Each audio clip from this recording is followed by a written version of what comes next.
Good morning mga kabats. Pag gusto mo magkaroon ng big chest katulad nito, ayan, panoorin mo ang video ko, baka makatulong sa iyo. And of course, bago tayo magsimula guys, mag-proceed sa ating main workout. Warm up muna tayo guys. Ayan, 40 reps para yung flow ng ating blood is okay. And start ka ako guys sa barbell. Ayun guys, hindi ako masyadong gumagamit ng heavy weights. Light weight lang tayo, but more on reps ako guys.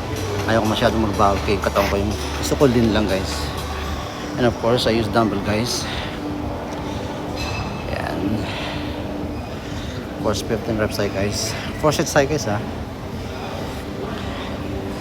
each workout guys. And of course dumbbell again, but fly siya guys, mas effective to guys. And then guys, this is the one, my favorite guys, side to side push up guys. Good also for your core and your shoulder.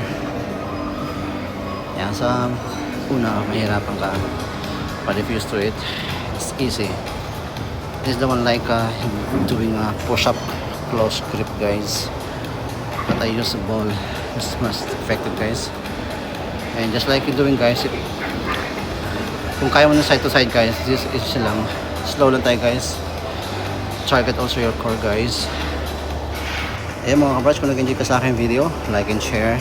And thank you so much sa lahat ng support sa mga subscribers guys. Thank you so much once again. I'll see you in my next video guys.